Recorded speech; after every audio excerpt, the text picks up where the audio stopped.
एकदा टाळकरी मंडळीसाठी जोरात टाळ्या वाजवा. काय आवाज आहे. कृपावंत किती, कृपावंत किती.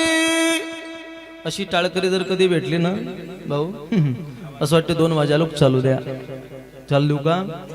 काही नाराज आहे का तुम्ही? मी येऊ का करून? नाहीतर अशी बसणारी श्रोते मंडळी, नाही तर कोण्या कोण्या ठिकाणी आम्ही जातो ना, आम्ही बोल्यामध्ये मग्न, आजी झोपेत मग्न.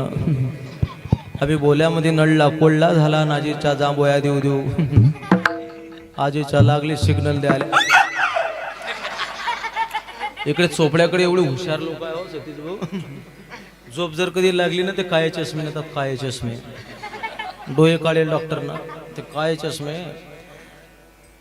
असंच झालं. कीर्तन चालू, आजीले जे लागली झोप.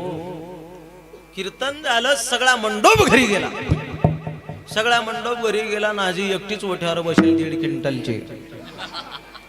एका दिवशी चोर शिरले आजीच्या घरात. दोघी चोरायले अशा बग्गल मध्ये दाबले आणि त्याच्या छातळल्यावर बसले खात. तो चोर म्हणे उठवा आजी, उठवा आजी. कशी उठव रे म्हणे. नातवाला सांगले म्हणे पप्प्या पप्प्या पप्प्या पप्प्या पप्प्या जाय म्हणे, पोलीस आले आण बोलून. पप्प्या बाहेर गेला. आजी म्हणे काय पाहतो रे हिरव्या तोंडाच्या. आजी व म्हणे माझी चप्पल दिसत नाही. तो खाली पडेल. चोर म्हणे बापा माई घेऊन जाय रे. पण हे ओझ उतर गड्या. 1.5 क्विंटलची आजी. आणि आजीले सण झोप लागली कीर्तनामध्ये. काया चष्मा लावेल कीर्तनकाराली, समजना आजी झोपेला की जागी आहे. सगळा मंडप घरी गेला आणि एक बोकड्या आला. तो बोकड्या सोडेल होता देवाले, कुकू लावून सोडेल होता मायासारखा. कुकू लावून सोडेल होता. आणि तो मंडपात आला रात्री 11:30 वाजता बोकड्या. त्यानं पाहिलं गड्या आजीचं टक्कर. आजीच्या मारणं चालू थे. तो बोकड्या आला आणि त्या बोकड्यानं पाहिलं म्हणे अरे बोकडा पुढे गेला. आजीने पाहिलं असं करतो बोकड. बोकडलं असं वाटलं आजी काय टक्कर घेते का आपल्याशी. बोकड्या गेला पुढे. जे टक्कर मारली आजीले, एका टक्कर मध्ये आजीले लंबीच. हो कीर्तनात झोपून काही काही लोक काही भागामध्ये त्या विदर्भाकडे गेलो कीर्तनाला परत वाड्याकडे. एका आजीले तलप लागली दात घासाची. दात घासाची. काही लोकांना ते मिस्त्री लावायची सवय असते बाहेर पुरुष मंडळी. कीर्तन चालू. आजीनं कंबर म्हणली पिशवी काढली, तिच्यातला तपकीरचा डब्बा काढला, घोळा शाप. लागली कीर्तनात दात घासाले. कीर्तनात दात घासाले लागली. कीर्तन झाल्यावर माझ्याजवळ आली. म्हणे मोठं कीर्तन केलं रे म्हणे. मोठं कीर्तन मोठं कीर्तन केलं म्हणे. हाय म्हणे उंडळल्या तोंडाचा आपण मोठं. अवघड आहे. लोक कसे मिळते सांगता येत नाही. अशी टाळकरी मिळतच नाही. नाहीतर कोण्या कोण्या ठिकाणी अशी टाळकरी त्याची आमची गाठ भेट होतेच. आपण म्हणाव काय तर ते मागचे म्हणतात काय. मी म्हटलं ह्याची दान दे गा देवा. मागच्या टाळकरी म्हणे माराले डबल कोरोनाचा रोग व्हावा. अवघड. एका ठिकाणी म्हटलं मी मोगरा फुगला मोगरा फुलला मोगरा फुलला मोगरा फुलला. मागच्या भजनानं उचललं तो म्हणे बुवा मोकार फुगला बुवा मोकार फुगला बुवा मोकार. अवघड आहे.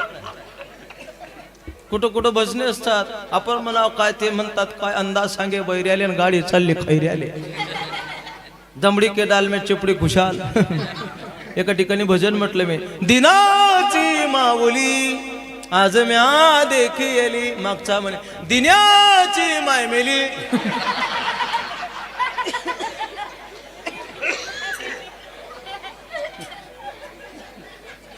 म्हटलं भाऊ तो विना घेऊन माझ्या डोक्यात मार आता. तो विना घे डोक्यात मार म्हटलं माझ्या. एक तर म्हणे बुवा छाला म्हणे आपल्याकडे फराळ आहे म्हणे आज. फराळ आहे म्हणे बुवा आपल्याकडे आज. जे फुल भरायला बुवाले म्हणे बुवा खाली बसले तर साबुदाणा वरे उठले तर म्हणे दुधाचा गिल्लास आहे. आता आपल्या गावामध्ये अशी उदार अंतकरणाची मंडळी आहे ना. कोण्या कोण्या ठिकाणी आम्ही जातो ना. एका ठिकाणी असाच प्रसंग पडला. पितर बसाचा टाइम पडला. आपल्या गावामध्ये उदार अंतकरणाचे लोक आहे. कुठं कुठं मेळ बसत नाही. जेवण करायला बसलो. बारस होती. बारच पित्र पाठ महिना होता आणि पित्र बसलोय आम्ही. एक मावशी आली तूप घेऊन, तिची वाहरी. तूप आणलं वाटीत. उदाहरण तर कर, तुपाची वाटीमध्ये दामन होता. दामन तो आमचा भजन्या म्हणे, ओ म्हणे महाराज, ओ बाबा. या मावशीनं म्हणे दामन आणला म्हणे, का डोळे फुटते का महाराज लोकांचे? म्हटलं येऊ दे मावशीले. ते बसली. घ्या म्हणे महाराज तूप, घ्या म्हणे महाराज तूप, घ्या. एक थेंब सगळ्या साधू लोकायला वाढून दिला. मी म्हटलं इकडे खाऊ. म्हटलं ताई तुमच्याकडे म्हशी किती? म्हणे 16. म्हटलं मग तूप एवढं एक थेंब? म्हणे महाराज खासान तर खा, नाही तर उठा. म्हटलं अहो, म्हटलं असं कसं काय? म्हणे माझ्या याच्यापेक्षा तर माझी सासू चांगली वाढते. म्हटलं सासूली बोलवा. म्हटलं याच्यापेक्षा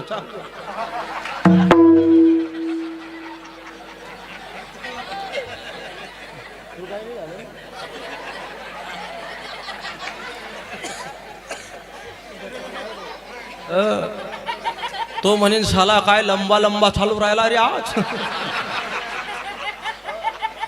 कीर्तन झाल्यावर पाहतो म्हणे तू. पोरं बदला घ्यायला एक नंबर असतात बरं. एक अवघड आहे पण ते पैलवान आहे. आता लेकर म्हणा शांत बसा. एक लाईट चालली गेली, माझा जन्म तसा. आज जशी लाईट गेली ना, एका पोराला विचारलं, म्हटलं बाळा जाय रे, म्हटलं सब स्टेशनले फोन लाव.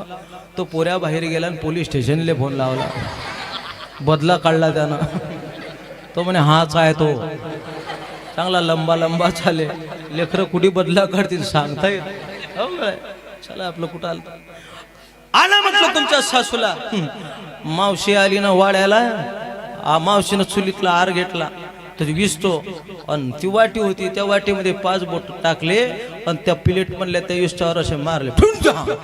आणि ते महाराजच्या पुढून फिरवले. म्हणे महाराज खा तूप. म्हणे खा म्हणे महाराज तूप. असे उदाहरण तर करणारे टाळक मंडळी असतात. आपल्याकडे खरोखरच मन सर्व प्रसन्न झालं अशी प्रेमाची मंडळी. इथं आल्यानंतर तर मला असं वाटतं भागही गेला सीनही गेला. भाग गेला सीन गेला. भाग गेला सीन गेला. भाग गेला सीन गेला. भाग गेला सीन गेला. हे अवघा झाला ते आनंद. अवघा झाला ते आनंद. भाग गेला सीन गेला. भाग गेला सीन गेला. अवघा झाला ते आनंद. भाग गेला सीन गेला. भाग गेला सीन गेला. भाग गेला सीन गेला. अवघा झाला से आनंद. तुमच्या सारख्या मायबापाला बघून भागही गेला सीनही गेला.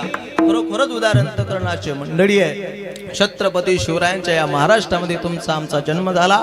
म्हणावं लागलं माऊली नंतर समाधी नाही, तुकोबारायनंतर वैकुंठ नाही, बालगंधर्वानंतर गाणं नाही. अरे कर्णानंतर उदारता नाही, मेघानंतर औदार्य नाही, साधूनंतर कृपा नाही, रामासारखा मुलगा नाही, राजा दशरथासारखा बाप नाही, गीतेसारखा ग्रंथ नाही, रामकृष्णारी सारखा मंत्र नाही, साधूनंतर कृपा नाही, आईनंतर प्रेम नाही, बापानंतर महाराज म्हणता शाबासकीची थाप भेटत नाही, आणि या मानव देहानंतर दुसरा कुठलाच चांगला देह नाही. असा अनमोल किमतीचा देह तुम्हा आपल्याला मिळाला. महाराज म्हणतात त्याचं चिंतन करण्यासाठी त्या भगवंताचे उपकार आहे तुमच्या आमच्यावरती, की त्या भगवान परमात्म्याने एवढा मोठा सोहळा बघण्यासाठी तुम्हा आपल्याला जिवंत ठेवलंय. त्या भगवंताचे उपकार आहे. त्याच्या मनामध्ये आलं तो तेच करतो. दादा ऐका ऐका ऐका, त्याच्या मनामध्ये आलं तो तेच करतो. आपल्या मनामध्ये आलं ते कधी होत नाही. आपल्या मनामध्ये आलं ते कधी होत नाही. त्याच्या मनामध्ये आलं ते झाल्याशिवाय राहत नाही. त्याच्या मनामध्ये आलं तेच होईल. आपल्या मनामध्ये आलं ते कधी होत नाही. आपल्या मनामध्ये आपण कीर्तनात आलो, कीर्तन ऐकलं, घरी गेलो झोपून राहिला म्हातारा झोपून राहिला. बाबानं रात्री उशिरा सोडले कीर्तन, म्हणून सकाळी म्हातारा उशिरा उठला. आजीले असं वाटलं जाऊ द्या म्हणे माय, रात्री बाबानं कीर्तन लेट सोडले म्हणून म्हाताऱ्याला काय उठवा. 7चा टाइम होता, 7:30 म्हातारीनं उठून पाहिलं. म्हातारा हालेना बोलेना. म्हातारा हालेना बोलेना. आजी म्हटली माय रात्री तर राघू चांगला मिट्टू सारखा गोड गोड गोड गोड गोड गोड बोलत होता. आता म्हातारा बोलत नाही, हालत नाही, काय झालंय? म्हाताऱ्याला हलवायला लागली आजी. ओ उठावं उठावं, उठा. म्हातारा बोली बिना, हाले बिना, डोळी उघडे ना. आजीनं छाती ठोकली, म्हणे माय. आवाज दिला, डॉक्टर दादा. डॉक्टर भाऊ आला. डॉक्टर जसा आला, डॉक्टर म्हणे म्हातारा रात्री उशिरा आला म्हणून उशिराच उठवण्याचा प्रयत्न केला, पण म्हातारा बोलत नाही, चालत नाही. उठवा म्हणे डॉक्टरला. म्हाताऱ्याला उठवा. डॉक्टरनं नस तपासले, म्हाताऱ्याचे हात पकडला, हात पकडला आणि आजीने म्हणे आजी. आजी नुसती मटमट मटमट डॉक्टरकडे पाहायला लागली. म्हणे काय म्हणते माय? आजीनं असं तोंड केलं. म्हणे बोल ना म्हणे डॉक्टर. आजी म्हणे बोंबलेले सुरुवात कर म्हणे माय. आजी म्हणे बाप्पा मी एकटीच कसे काय बोंबलो. डॉक्टर म्हणे कीर्तनातल्या बाया घेऊन जाय, पण बोंबलेले सुरुवात कर. अरे झोपणं आपल्या हातात आहे दादा, पण उठवणं परमात्म्याच्या हातात आहे. आपण कितीही आपल्या मनामध्ये आलं तसं होत नाही. त्याच्या मनामध्ये आलं ते झाल्याशिवाय राहत नाही. उसकी जी में आया तो डाकू को वाल्मीकि बना देता है, नहीं तो विश्वामित्र जैसे ऋषि को मेनका के पीछे भगा देता है. कसौटी भक्तों की लेता है, जिद्दों को डुबाता है, मुर्दों को तैराता है. राजा हरिश्चंद्र को 2 मन सोने के लिए अपनी पत्नी बेचनी पड़ती है. दरिद्री सुदामा को सोने की नगरी मिला देता है. अरे खुद का बाप था दशरथ वहाँ नहीं था, जटायु को मांडी देता था. धनुर्धारी कर्ण को सुलभा देता है. मुर्दे सचितानंद बाबा को खड़ा कर देता है. जनाबाई को सुई नहीं आता, नहीं तो 5 वर्ष के ध्रुव बाल को भक्ति प्रदान कर देता. बली को जाना था वैकुंठ, लेकिन भेज दिया पाताल. म्हणून ती जनाबाई भगवंताच्या रावडात गेली. पदर कसला कमरेला आणि त्या विठ्ठलाला म्हणते, विठ्ठला अरे विटेवरती उभा आहे, तू जगाचा बाप आहे, तुझ्या दरबारातला न्याय मोठा उलटा आहे माय बापा, तुला गलत केलं काय ग? अरे पुण्यवंत पाताळ लुकी नेला, पुण्यवंत पाताळ लुकी नेला, पुण्यवंत पाताळ लोकी नेला, पुण्यवंत पाताळ लोकी नेला. दारिद्र्य तो भाग्यवंत केला, दारिद्र्य तो भाग्यवंत केला, दारिद्र्य तो भाग्यवंत केला.